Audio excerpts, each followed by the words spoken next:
बेटे ने अपने पिता का भरे सभा में किया अपमान। राहुल को उसे अच्छी प्रेजेंटेशन के लिए सराहा गया था एवं उसकी प्रमोशन की घोषणा की गई थी। साथ ही साथ एक फॉरेन कंपनी से उसके बिजनेस डीलिंग के लिए उसकी कंपनी को फायदा होने वाला था, जिसकी वजह से उसे सबके सामने सम्मान दिया जाने वाला था। तिथि की घोषणा भी हो चुकी थी। सब कुछ तयशुदा समय पर हो रहा था। आज खुशी के मारे राहुल के कदम जमीन पर ही नहीं पड़ रहे थे। प्रतिदिन की भांति ऑफिस से आते ही राहुल की मां ने उसकी चाय उसके कमरे में पहुंचाई। शायद ही कभी राहुल ने अपने मम्मी पापा के साथ बैठकर चाय पी होगी। मम्मी पापा को लगता था कि बेटा ऑफिस से आकर थक जाता होगा, कमरे में चाय देना ही ज़्यादा ठीक रहेगा। अपनी चाय लेकर राहुल की मम्मी उसके पिता के साथ बरामदे में बैठकर बातें करने लगी। ये नित्य प्रतिदिन का नियम था। राहुल के आते ही उसकी माँ चाय बनाती और तीनों चाय पीते। हाँ, ये बात अलग थी कि राहुल अपनी चाय कमरे में ही मंगवाता था। राहुल को अपने पर्सनल लाइफ में किसी की भी दखल अंदाजी बिल्कुल पसंद नहीं थी, चाहे उसके माँ बाप ही क्यों ना हो। रामलाल एक छोटा सा किसान था। उसके सपने छोटे से और इच्छाएं भी छोटी थी, लेकिन बेटे के मामले में उसने हर चीज़ को बड़ा रखा था। बेटे की आकांक्षाओं को भी उसने बहुत बड़ा किया। बेटे को बड़े स्कूल में पढ़ाया, बड़े क्या कॉन्वेंट स्कूल में पढ़ाया। अपना पेट काट काट कर पैसे जोड़े और बेटे को उच्च शिक्षा अच्छे कॉलेज से प्राप्त करने के लिए जी तोड़ मेहनत की। रामलाल की ही मेहनत का फल है कि आज राहुल मल्टीनेशनल कंपनी में सीईओ के पद पर पहुंच चुका है। पूरे गांव में राहुल के सम्मान कोई नहीं था पढ़ा लिखा। शायद इसी बात का अहम राहुल के अंदर तक समाया हुआ था। अक्सर रामलाल राहुल के पीठ पर हाथ रखकर गांव वालों से कहता, आई सन बहुत पढ़ा लिखा है, और राहुल चीढ़ कर कहता, आई सन नहीं माई सन, आपको तो इतनी सी भी अंग्रेजी नहीं आती। सदा इन बातों को नज़रअंदाज कर देता। उसे लगता राहुल अभी बच्चा है, वह मजाक में मुझे ऐसा कहता है। ऐसा सोचते हुए रामलाल सदा उसकी बातों को टाल जाता। कई बार गांव वाले रामलाल को कहते हैं कि जिस बेटे पर तुम्हें नाज है वही बेटा तुम्हारा खिल्ली उड़ाता है, लेकिन रामलाल हंसते हुए उनकी बातों को सदा ही टाल जाता था। उसे लगता था शायद गांव वाले पिता पुत्र में अनबन करवाना चाहते हैं। राहुल अपनी योग्यता का दरोमदार खुद अपने आप को मानता था। उसका मानना था कि उसकी मेहनत, उसकी लगन के कारण ही आज उसे यह मंजिल मिली है। अपने इस उन्नति के पीछे पर वह कहीं पर भी किसी भी मोड़ पर अपने माता पिता का कोई भी सहयोग वाजिब नहीं मानता था। आखिर किया ही क्या उसके माता पिता ने उसके लिए। राहुल चाय की चुस्कियाँ लेते हुए अपनी मेहनत को परिणाम में परिणत होने की बात सोच रहा था। उसे याद आ रहे थे वो दिन, वो रातें जब वो पूरी तरह से डूबकर मेहनत करता था। रात रात भर जाग कर उसने प्रेजेंटेशन की तैयारी की थी। एक प्रेजेंटेशन को पूरा कर उसे फिर से देखना, प्रेजेंटेशन में हुई गड़बड़ी के लिए दोबारा नई प्रेजेंटेशन तैयार करना, कितनी मेहनत की थी उसने। खुद अपनी मेहनत के बल पर मिले इस परिणाम का सिर्फ और सिर्फ वही उत्तराधिकार है। राहुल अपने सपनों में खोया हुआ था कि अचानक माँ की आवाज़ से उसके विचार भंग हुए। असल में माँ उसे डिनर के लिए बुला रही थी। हाँ माँ, आ रहा हूँ, राहुल ने कमरे से ही आवाज़ लगाई। फ्रेश होकर राहुल खाना खाने के लिए डाइनिंग टेबल पर आ बैठा। माँ खाना परोस चुकी थी। राहुल धीरे धीरे खाना खाने लगा। माँ ने कहा, राहुल छोले कैसे बने हैं? आज खास तुम्हारे लिए ही मैं छोले भटूरे बनाए हैं, तुम्हें पसंद है ना? राहुल ने सिर्फ हामी भरी, कहा कि हाँ ठीक है, और फिर वह खाने में मग्न हो गया। राहुल के माँ बाप उसकी हर छोटी बड़ी ख्वाहिश का ध्यान रखते थे। तबीयत खराब हुई नहीं कि तुरंत उसके लिए दवा का इंतज़ाम कर देते थे। बहुत ही प्यार से पाला था उन्होंने राहुल को। वहीं दूसरी तरफ राहुल कुछ स्वार्थी किस्म का था। उसे माता पिता के प्यार और दुलार की तनिक भी चिंता न थी। वह उनकी परवाह ही नहीं करता था। राहुल की माँ ने पूछा, तुम्हारा सम्मान समारोह कब है? राहुल ने नानुकुर करते हुए जवाब दिया, परसों। राहुल की माँ ने कहा, हम भी उस दिन तुम्हारे साथ आएंगे। हालांकि राहुल नहीं चाहता था कि उसके माता पिता उसके इस प्रोग्राम में शामिल हों, लेकिन कंपनी के डायरेक्टर ने स्पेशल कार्ड राहुल की माता पिता के लिए भिजवाया था। तभी से उसके माता पिता बहुत अधिक उत्साहित दिखाई दे रहे थे। हो भी क्यों ना, उनके लाडले बेटे की प्रगति पथ पर बढ़ते कदमों को देखते हुए माता पिता को कितनी खुशी होती है, इस बात का एहसास शायद राहुल को नहीं था और शायद कभी होगी भी नहीं। हो भी कैसे, उसने कभी माता पिता की तरफ आदर का भाव ही नहीं रखा था। राहुल तैयार होकर 1 घंटे पहले ही रवाना हो गया। जाते समय पापा ने पूछा, इतनी जल्दी हम लोगों को लेकर नहीं जाओगे क्या? राहुल ने जवाब दिया, मुझे पहले बुलाया है, आप लोग आ जाइएगा समय से। उनको कुछ बुरा तो लगा, लेकिन उन्होंने इस बात पर ज़्यादा गौर नहीं किया। अरे बच्चे तो होते ही हैं ऐसे, कई बार अचानक से कुछ भी बोल जाते हैं। बुला लिया होगा कंपनी वालों ने, इतना बड़ा सम्मान है बेटे का, कोई छोटी बात थोड़े ना है। पापा ने अपने आप को तसल्ली दी। एक ही तो बेटा था, और क्या चाहिए था बूढ़े माँ बाप को। बेटे द्वारा किए जाने वाले तिरस्कार को भी उन्होंने नज़रअंदाज कर दिया। साड़ी तड़कती फड़कती पहनना, राहुल की माँ जो ठहरी, हजारों लोगों की निगाहें तुम पर भी तो रहेगी। सहमति में सिर्फ अपना सिर हिला दिया। आप भी थोड़ा जल्दी कीजिए जी, कहीं हम लोग लेट ना हो जाएं। लेट से पहुंचने पर शायद राहुल बुरा मान जाएगा और हम पूरा फंक्शन भी नहीं देख पाएंगे। अजी, आपकी लाठी कहाँ चली गई? मेरी लाठी तो मेरा राहुल है, मुझे इस लाठी की क्या ज़रूरत है? रख दो इसे, मालती जी ने कहा। बाहर जाते हुए इसे ले लिया करो, अपना सहारा खुद बनने की कोशिश करो। मैं हजारों बार कहती हूँ, राहुल के ऊपर निर्भर मत रहो। आज यहाँ तो कल कहीं और चला गया तो फिर पछताना पड़ेगा। किसी के ऊपर निर्भर रहने की आदत मैं हमेशा से ही मना करती हूँ। भाई चलो, आज के दिन तो मत डांटो। गेट के बाहर खड़े गेटकीपर राहुल के माता पिता को एक खाली सीट दिखाई। राहुल के पिता ने कहा, भाई क्या हमारे लिए आगे व्यवस्था नहीं होगी? हम राहुल के पिता हैं, राहुल को सम्मान मिलना है। दरबान ने नाक मुंह सिकोड़ते हुए कहा, जी सर ने तो ऐसा कुछ भी नहीं कहा। आप अभी फ़िलहाल यहीं बैठ जाइए, फिर आपको बुलाया गया तो आगे व्यवस्था करवा दी जाएगी। राहुल के पिता ने कहा, ठीक है भाई, हम यहीं बैठ जाते हैं।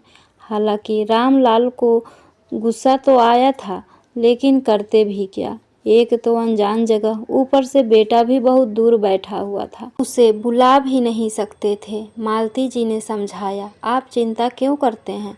अभी हमारी आंखें इतनी बूढ़ी नहीं हुई है कि हम देख ना पाएँ। हमको यहाँ से ज़्यादा अच्छा दिखेगा। आप बैठ जाइए, देखिए समारोह भी शुरू हो गया है। रामलाल जी तो चाहते थे कि वह अपने बेटे के साथ बैठे और गर्व से सबके सामने अपना सीना फुलाकर कह सके कि राहुल आइसन, लेकिन ईश्वर को शायद कुछ और ही मंजूर था। यह सोचकर रामलाल चुपचाप अपने चेयर पर बैठा रहा और समारोह की गति को देखने लगा। और राहुल माइक के सामने आकर खड़ा हुआ। उसने कंपनी की प्रगतियों को गिनाना शुरू किया। उसने बताया कि हमारी यह कंपनी अपने उन्नति के शिखर पर चढ़ती जा रही है। आज के प्रतियोगिता के दौर में कंपनी का इस तरह से बढ़ना सच में काबिले तारीफ है। और भी ना जाने क्या क्या। इसके बाद उसने कंपनी के मैनेजिंग डायरेक्टर को बुलाया और कहा कि वह कंपनी की उन्नति के बारे में प्रकाश डालेंगे कि किन किन कठिनाइयों से होते हुए भी कंपनी आज इस मुकाम पर है। इतना कहकर वह अपने सीट पर बैठ गया। समारोह की अगली कड़ी में डायरेक्टर साहब अपनी कुर्सी से उठकर आए और उन्होंने बताया, कंपनी को आगे बढ़ाने का, उन्नति के शिखर पर पहुंचाने का पूरा श्रेय राहुल को जाता है। राहुल के ही कारण आज हम उन्नति के परचम लहरा रहे हैं। आज राहुल को हम सम्मानित कर रहे हैं। इसके लिए राहुल के निष्ठा, मेहनत और दृढ़ इच्छा शक्ति ही उत्तरदायी है। डायरेक्टर ने एक स्मृति पत्र पर 1 लाख रुपए का चेक और एक फ्लैट के साथ राहुल को सम्मानित किया और बताया कि ये हमारी कंपनी का उभरता हुआ सितारा है। कहते हुए उसने राहुल को गले लगा लिया। इसके साथ ही डायरेक्टर ने राहुल से पूछा कि राहुल, तुम्हारे माता पिता कहाँ हैं? मैं उनसे मिलना चाहता हूँ। राहुल तो चाहता ही नहीं था कि कोई उसके माता पिता के बारे में कोई भी जाने, लेकिन डायरेक्टर के बार बार पूछने पर उसने कुछ सोचते हुए कहा कि शायद माता पिता लेट हो गए होंगे, इस कारण से वह नहीं आ पाए। लेकिन ये सारी बातें माइक पर हो रही थी और रामलाल जी को भी सब कुछ सुनाई दे रहा था। वो अपनी कुर्सी से उठे और उन्होंने कहा, राहुल, मैं आया हूँ, मैंने तुम्हें निराश नहीं किया।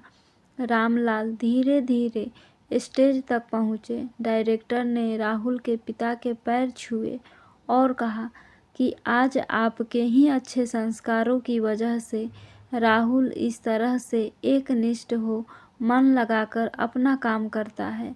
आज रामलाल जी को अपने आप पर बहुत गर्व हो रहा था। उसे लग रहा था कि मेरी मेहनत सफल हो गई। मैं राहुल को इतना पढ़ाया लिखाया, जिसके कारण आज मुझे स्टेज पर सबके सामने इतना सम्मान मिल रहा है। उसकी खुशी का कोई ठिकाना ही नहीं था। डायरेक्टर ने रामलाल जी से कहा, आप इस सभा में उपस्थित युवा शक्ति को संबोधन दे कि वह किस तरह से अपने जीवन में उन्नति के पथ पर अग्रसर हो सके, राहुल की तरह। रामलाल उसी अंदाज में बोले, राहुल आइसन। पिता का इतना कहना था कि राहुल झल्ला पड़ा। पिताजी, कितनी बार कहा है, आइसन नहीं माइसन होता है। आप अभी तक इतनी सी अंग्रेजी नहीं सीख पाए। मैं बार बार कहता हूँ, आपसे बोलना नहीं आता तो क्यों बोलते हैं, क्यों करते हैं दिखावा सबके सामने। सभी लोग स्तब्ध थे। जिस राहुल का गुणगान डायरेक्टर करते नहीं थक रहे थे, उस राहुल के मुंह से इस प्रकार के वाक्य। अब माइक की कमांड डायरेक्टर के हाथ में थी। उन्होंने कहा, राहुल, अपनी गरिमा में रहने की कोशिश करो। पिता हैं ये तुम्हारे, कोई चलते फिरते रास्ते का इंसान नहीं, और रास्ते का अगर इंसान भी हो तो इंसानियत की खातिर एक शिक्षित इंसान की तरह बात करो। तुम तो सहनशीलता की सारी सीमाएं लांघते जा रहे हो। राहुल, मैं तुमसे ऐसी आशा कभी न की थी। राहुल, ये बिल्कुल भी ठीक नहीं है कि हम अपने माता पिता का इस तरह से अपमान करें। वो हमसे बड़े हैं, अनुभवी हैं। उनके अनुभव से हमें अपने भविष्य के मार्ग का प्रशस्त करना है, ना कि उन्हें ठेस पहुंचाना, उनके एहसानों को आहत करना। आज रामलाल को गांव वालों की बात याद आ रही थी कि बेटा तुम्हारी बेइज्जती करता है। आज सबके सामने राहुल ने यह बात प्रमाणित कर दिया। रामलाल हतोत्साहित और अपमानित होकर स्टेज से नीचे उतरने लगे। डायरेक्टर रामलाल से कहा, आप कहाँ चल दिए? अभी आपका संबोधन समाप्त नहीं हुआ है। आप हमारे युवा पीढ़ी के लिए मिसाल हैं। आप अपना संबोधन पूरा करके ही नीचे उतरेंगे। राहुल की तरफ से मैं आपसे क्षमा मांगता हूँ। कहते हुए उन्होंने रामलाल के सामने हाथ जोड़ दिए।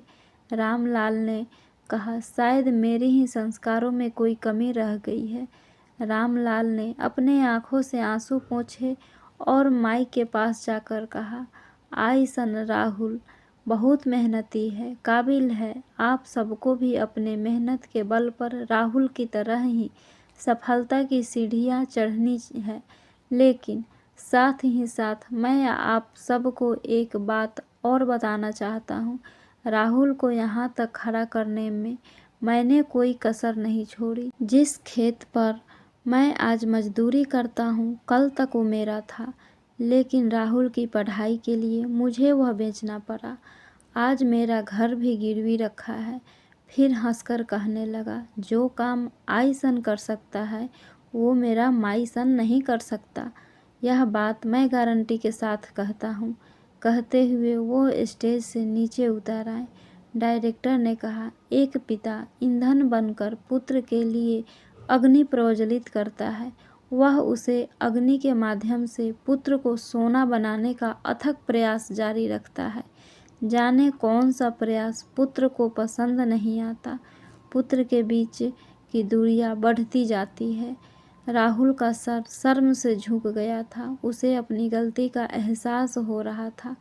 वह यह सारी बातें जानता था कि उसके पिता ने उसे किस तरह से गरीबी में जीवन यापन कर उसके पढ़ने के लिए पैसे जुटाए हैं, लेकिन आज वह अपने पद के अहंकार में अपने पिता के किए गए त्याग और बलिदान को भूल गया था। वह अपने पिता के पैरों में गिरकर माफ़ी मांगने लगा। मुझे माफ़ कर दीजिए पिताजी, मुझसे गलती हो गई। मेरे आँखों पर अहंकार की पट्टी चढ़ गई थी।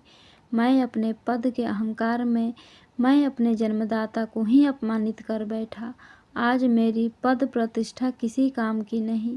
पिताजी, अगर आपने मुझे माफ़ नहीं किया तो आखिर पिता तो पिता ही होते हैं। रामलाल जी ने अपने बेटे को राहुल को गले लगा लिया और कहा, बेटा, सुबह का भूला हुआ अगर शाम को लौट आए तो उसे भूला नहीं कहते। तालियों की गड़गड़ाहट से पूरा माहौल गूंज उठा था। डायरेक्टर साहब ने कहा कि असली सम्मान तो तुम्हारा यह है जो तुमने अपने बाबूजी के नज़रों में कमाया है। राहुल ने प्रशस्ति पत्र और पैसे बाबूजी के हाथ में थमाते हुए कहा, बाबूजी, इस प्रशस्ति पत्र और इस सम्मान के असली हकदार आप हैं। रामलाल जी के आंखों से खुशी के आंसू की धारा बह रही थी और एक बार उन्होंने फिर से अपने बेटे को गले लगा लिया। फ्रेंड्स, आशा करती हूँ ये कहानी आपको ज़रूर पसंद आई होगी। प्लीज़ लाइक, सब्सक्राइब और शेयर करना ना भूलें। Thank you.